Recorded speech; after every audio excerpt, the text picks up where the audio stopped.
Welcome, Jack. We have 12,000 Bitcoiners here. You're incredible. And I think there's 20,000 out there listening. So we're happy to see this phenomenon grow. I wanted to start with, I think the big question that probably most people are asking. Why are you on stage with a human rights activist? What does Bitcoin have anything to do with human rights? Isn't it just about investment? Not for me. I mean, for me, like Bitcoin changes absolutely everything. And what I'm drawn to the most about it is the ethos, is what it represents, is how the conditions that created it are so rare and so special and so precious, and I don't think there's anything more important in my lifetime to work on, and I don't think there's anything more enabling for people around the world. We often hear in our community that, yes, I agree. We often hear in our community this kind of mantra that like Bitcoin is for everybody, that it's like non-discriminatory, that it's really kind of opening for many people around the world who are walled off from whether it's transactions, saving, connecting with the world. What is your perspective on this idea that like Bitcoin is for everybody?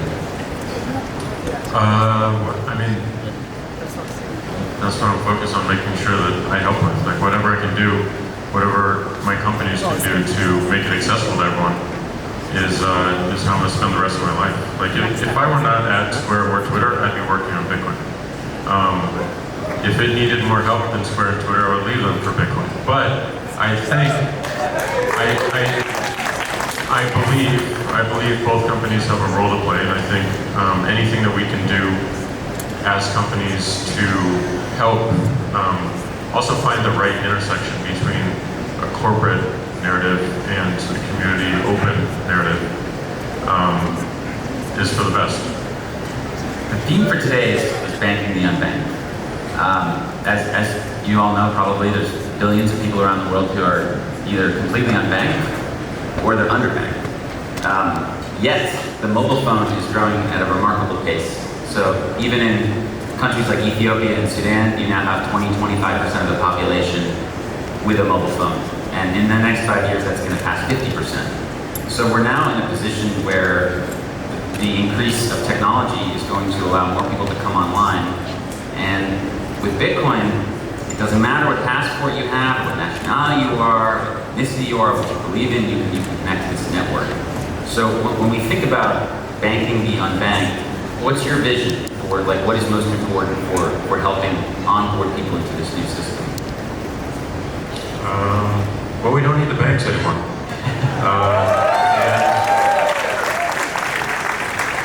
I mean, there's so much work to do around accessibility. There's so much work to do around education, so that people can own the idea themselves. And I want to thank you, by the way. I appreciate you so much for all the work you do to like take away a bunch of the myths that people have in their head and give a strong case for why Bitcoin can be used by everyone. But you know, it just like we don't need the financial institutions that we have today. We have one that is thriving, that is sound, that is owned by the community, that is driven by the community, that has this incredible and amazing consensus that always manages to do the right thing over time. It's noble, and it's so rare and so unique. So anything that we can do to build it and to protect it, we're down to do. You recently personally launched a new fund with Jay-Z, where you guys dedicated 500 Bitcoin to help the Bitcoin ecosystem in Africa and India. Can you talk a little bit more about the vision for that fund and what you all hope to do over the coming years?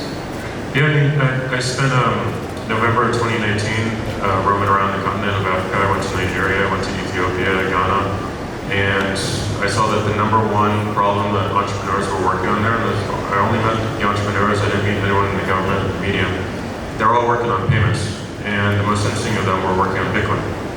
And when I saw the reports of Nigeria considering banning Bitcoin, when I saw the reports of India considering banning Bitcoin, is a reminder that we could use a lot more help developing around the world. Finding developers on the continent of Africa, enabling them to do their work without having to think about taking another job is important. So talking to Jay about it, Jay loves Bitcoin. He goes very deep on what he loves. He believes in it, and he also believes in this idea of making sure that if we're going to create a money for the world, it has to be developed around the world. And anywhere there are gaps, we should try to fill. So right now, we're trying to find the right word for it. It's going to be a completely separate entity. I have no control or say or direction over it. Once we find that board, they'll hire a lead, and we'll start making grants denominated in Bitcoin. So Jay might have 99 problems, but being his own bank would be one, huh? He's more than a bank. Let's speak a little more about that. Nigeria is a country of more than 200 million people. They have a 15% inflation rate. They are, in many ways, closed off from the outside world in terms of fintech payments. How has traveling the world and going to different countries kind of opened your eyes to the global impact of Bitcoin, where maybe people in like Wall Street, Silicon Valley, in London, may not be seeing? Like, what are they missing when they say there's no social value to Bitcoin? Like, what do you think they're missing? I mean, they're missing everything. They're not getting out of New York. They're not getting out of the country. They're not talking to people. Go to Nigeria for one day and see the struggle that people have to put up with their government and with their money. And go to Ghana, that has a bunch of transplants from all over the continent, and you witness the same thing every single day. Go to India, and you see the same. Yeah, my advice is they should try living on like the Sudanese pound for like 6 months, and then come back and tell us that Bitcoin's not useful. And I think they'll get a little reality check there. So today we've got, maybe estimates vary, but anywhere from like 150 to 200 million people have used Bitcoin in some way, right? So we're like maybe 2%, 2.5% of the world population. I believe we're going to 1 billion people by 2025, certainly by the end of the decade. And when you have so many more people on-ramping into the system, we're probably going to have a situation where fees on the main chain of Bitcoin are going to get pretty high in fiat terms. So can you talk about, for people who, like in Nigeria, Sudan, other places, who are going to need micropayments, who are going to want to send $5, $10, can you talk a little bit about your commitment at Square to Lightning, how you kind of understood that Bitcoin will scale in layers, perhaps, instead of like just kind of on the main chain, and why you're so committed to Lightning in a time where we're going to get a lot more users? Well, I mean, exactly. I mean, that's why I'm committed to that Lightning, is because this is going to be used by more and more people. And, my belief in Bitcoin, it's an amazing asset, but my belief is that the internet needs a native currency. We need to be able to transact with this every single day. And everyone around the world needs to transact with it every day. So the only reason Square got into Bitcoin is to that end. It's not just to be an exchange. And that's why we don't deal with any other currencies or coins, because we're so focused on making Bitcoin the native currency for the internet. So it's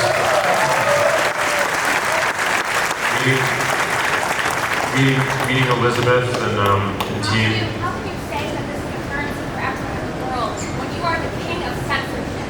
Bitcoin is about decentralization, and you have no right to be here today. Shut up. We're working on that too. We'll get to that. Leave the room. I get it. We'll get to that. Hey, sit down. Get out. Sit down. We'll get to that, I promise. No, sit down. No, sit down. Let the man speak. Human rights violation. Who are you? You are interfering in We want Jack. We want Jack. We want Jack. We paid for Jack. Well, why don't we just go right to that? I was going to talk about it later. They want to sit down.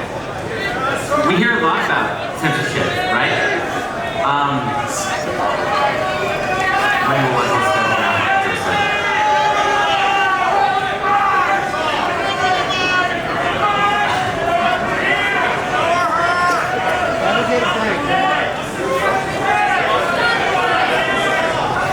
Sit down. All right. No, we'll hit on that briefly. It's obviously very important. We'll talk about it. Can social media be more like Bitcoin? Bitcoin is censorship resistant. Nobody controls it. What is your thought on that? What's your thought on this? It's a thorny problem. Yes, I do believe it can. I know there's a number of you out there who disagree with a lot of actions that Twitter is taking. I know there's a lot of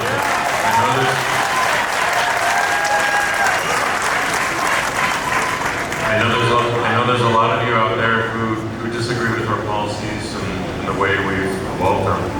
I appreciate that. I recognize it. I also recognize the fact that there is an incentive, and a corporate incentive, and a business incentive that is different than what might be needed for global communication, for public conversation. And my goal in my life in this moment is to remove as much as I can the corporateness of our companies and find better intersections with the open source community. Certainly, Bitcoin has taught me that with Square. So we're doing everything in our power. We're doing everything in our power to do that. And we're trying to do the same thing with Twitter by creating a new platform, a new open source standard called Blue Sky. We're just starting it. And it will have none of the restrictions that you see on Twitter. So inspired entirely by Bitcoin, we want to do the same thing for social media. And again, I know you're not going to believe me. I know you're saying liar.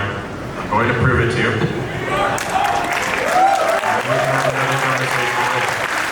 Yeah, well, look, when we look at something like Lightning, it's not just a payments network. It can also be like a censorship-resistant social media platform.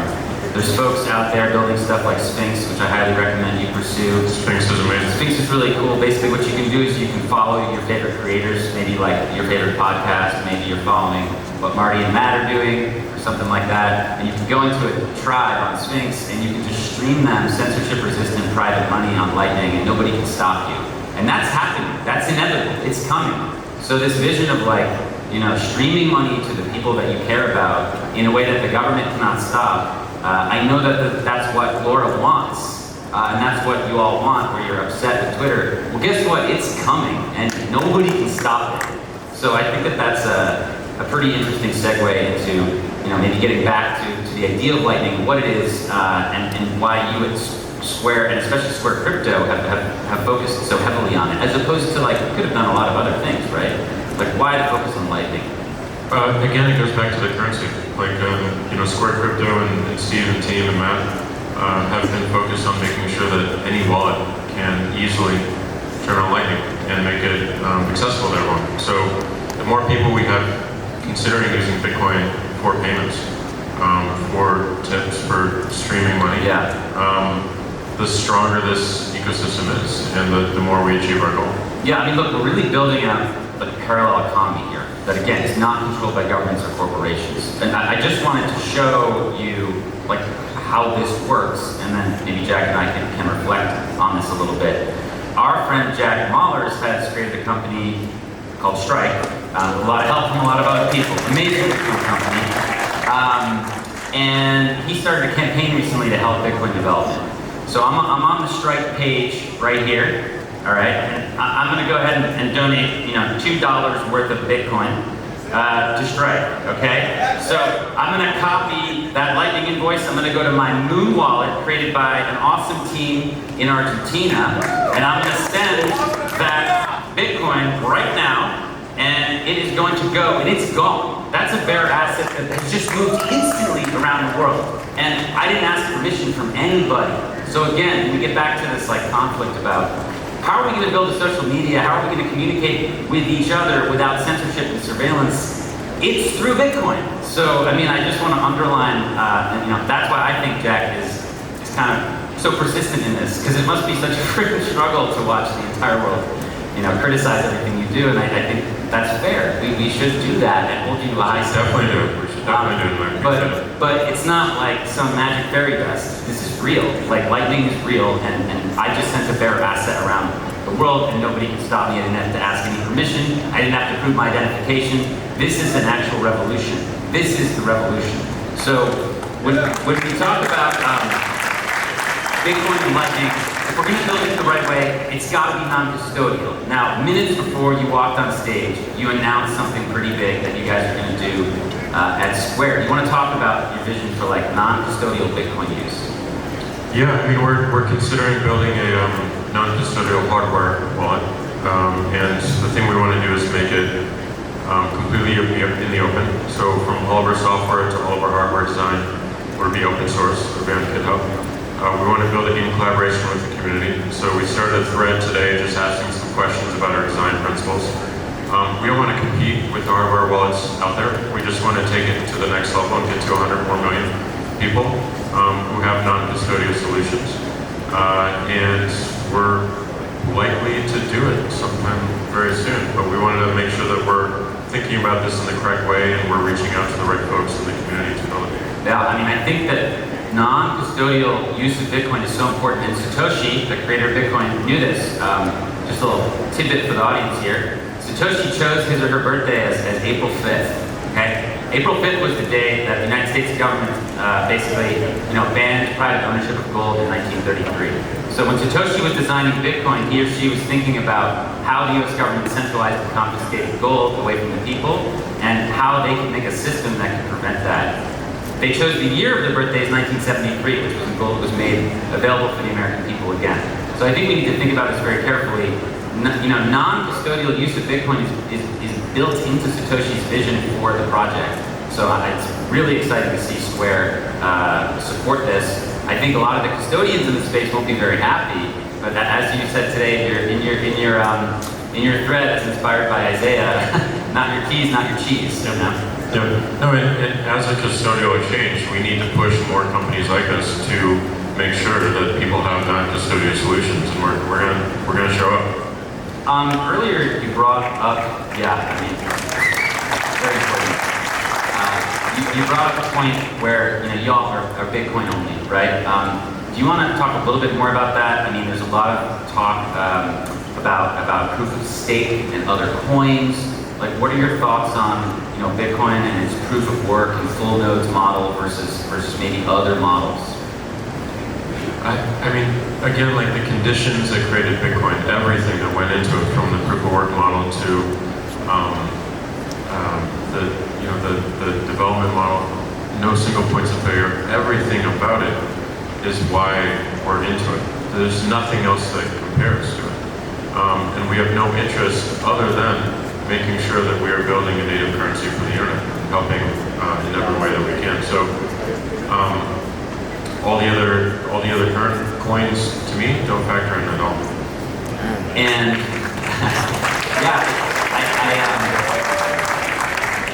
I just wanted to underline this for the audience here. Like, Bitcoin is about user control. Like, the users control the monetary policy. Like, you control it, you control it, you control it, I control it. There's not a small group of people controlling the monetary policy. And that's really what we're here for. We're here to create an alternative to the system, the fiat system, where a small group of people can basically determine, what the rules are. I just was in a meeting yesterday with an amazing guy named Foy Diop from Senegal. He's telling me this story about how in the late 90s, he lives in a country that still uses the CFA, it's French colonial currency, so the French from Paris control these people and they make decisions on behalf of them. His father had saved up all this money for him to go to college, and the French just decided to devalue the currency overnight. He could no longer pursue his dreams. That's why when he saw Bitcoin later, he was like so open to it and excited. He said, this is my ticket out of here, right? So at the end of the day, you have to remember the difference between Bitcoin and all the other coins is that Bitcoin, we control the monetary policy. It's not going to change. And with every single other coin, it's up to some small group of people who are going to, at best, do their best, and the track record for that globally. Until they don't. Until they don't, They right? get in some other way. Yeah, I mean, there's always this temptation to print more to fix the problems, right? Well, you can't do that with Bitcoin. Now, when we talk about other digital currencies, there is a digital currency phenomenon that I did want to talk to you about, and that's central bank digital currencies. So it appears that around the world, there's this drive to move beyond paper cash and to bring us to a system where citizens actually may have a liability of the central bank in their phone, as opposed to using paper money. And this obviously presents a lot of civil liberties concerns. Even Christine Lagarde has said that the digital euro won't really have full privacy. Obviously, the Chinese government is pursuing an aggressive CBDC. These things are likely to lead to forced spending, negative interest rates, confiscation, blacklists. So this is all happening. There's this war on cash.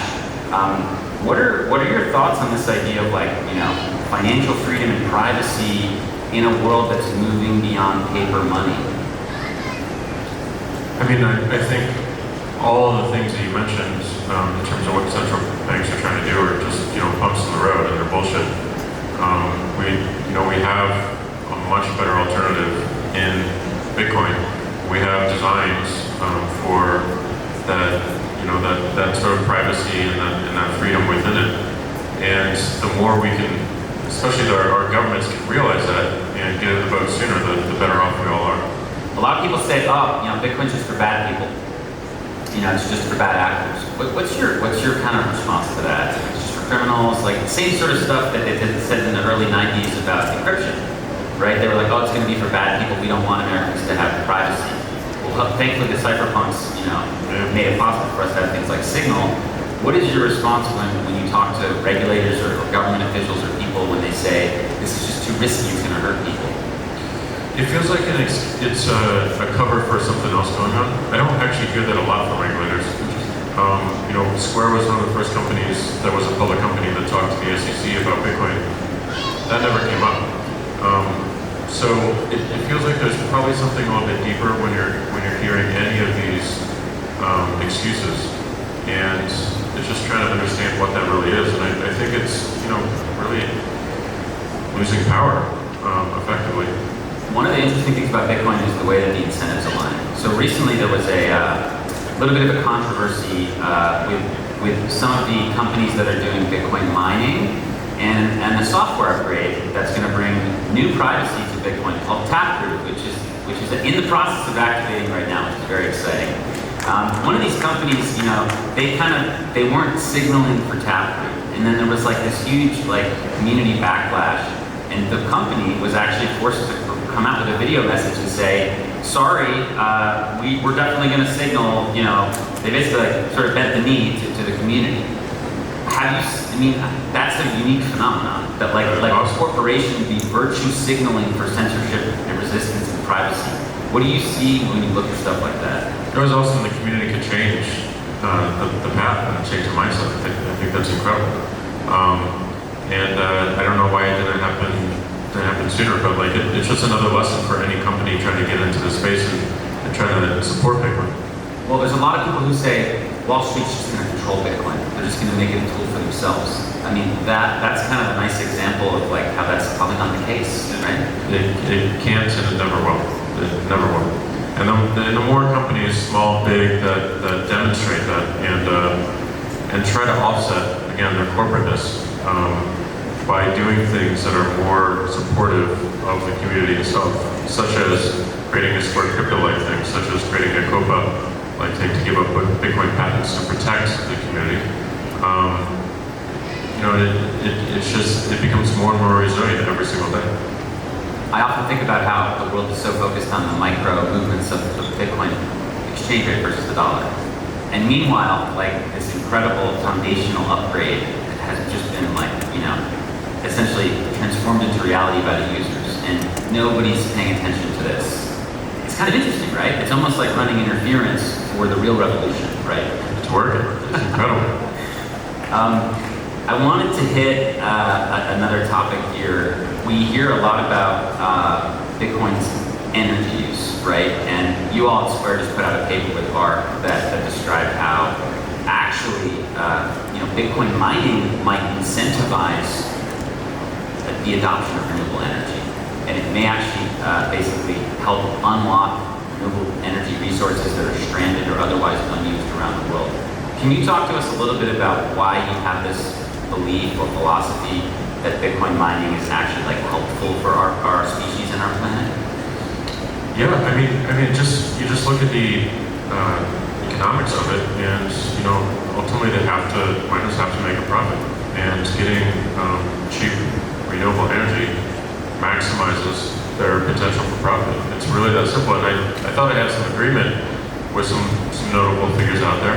And then that seemed to change over a matter of a few weeks, and now it's in a weird kind of place. But I believe fully that Bitcoin over time and today does incentivize more renewable energy. And I think it does incentivize more awareness around how we're getting that power, and gives people more freedom to convert unused, wasted power into something that actually creates value for billions of people around the world. Yeah, just a couple. Just a couple facts I'd throw out to the audience. The U.S. government this year is decommissioning, for political reasons, more nuclear power than is necessary to power essentially the entire Bitcoin network. So, we need to think carefully about energy and waste and the environment, but there's more than meets the eye here, and I would encourage all of you to sort of dig in and learn more about Bitcoin mining. I also wanted to share briefly this example of how it could actually benefit people in emerging markets. So a lot of philanthropists and outside investors have been trying to help Virunga National Park in the DRC, in the Congo. And they've been building some hydro facilities there. They have this mighty river and incredible natural resources. But the problem is that when they build the dam, it takes time to connect the transmission lines to the dam, so the project remains fairly inert for a while, and it's not that exciting of a development project for that reason. But about a year and a half ago, the people who run the park, and this is an incredible park that supports 5 million people, it's the most amazing wildlife on the planet, they decided to start Bitcoin mining. And it gave them a source of revenue that can allow them to bootstrap the rest of their operations. And this is coming online across the country. And that's going to happen in so many countries that can start unlocking solar, wind, renewable, you name it. I mean, they're going to start realizing that this can help bootstrap them into some energy independence. So I think that's important for you all to consider when you're reading these headlines about how Bitcoin is boiling the oceans. You need to think deeper. That's what I think. I don't know, what do you think? 100%. Well said. All right, so we're going to wrap up. I have one more thing to say. Today, 32 years ago today, these incredibly brave students in Tiananmen Square stood up for freedom. Chinese people are still fighting that fight today, especially the Uyghur people, especially the Tibetan people, especially people in Hong Kong. We often hear that Bitcoin is a threat to America and is a threat to our values. But is it really? Isn't Bitcoin's free speech and property rights and sovereignty, don't you think that vibes better with our society than maybe a closed communist police state? Don't you think that we're going to benefit a little more than maybe some other countries? Maybe could you even say Bitcoin is patriotic? 100%, but I think it benefits the entire world. That's what makes it incredible. Is every single person in the world will benefit and get value from utilizing this. And the more accessible we make it, just that realization that we finally have a currency that can be traded to any single point on the planet is pretty incredible. And what that enables going forward is mind-blowing. And I'm going to do everything in my power to make sure that happens. Yeah, this concept that Bitcoin is for everyone is, I think, what I want you to go home with. Bitcoin is non-discriminatory. It cannot choose who uses it. And none of you can block our access or her access or his access. It is something that's open for all of us, and it's open source. And I, as a human rights activist, am grateful that companies like Square are supporting the open source side of Bitcoin, are supporting non-custodial use, are supporting Lightning. These are things that I don't think may have been possible before Bitcoin's incentive structure.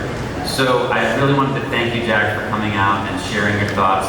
It's obviously a tricky political situation out there, but I think we agree that Bitcoin is the way forward here. 100%. It's the only way out. Well, thank you all so much.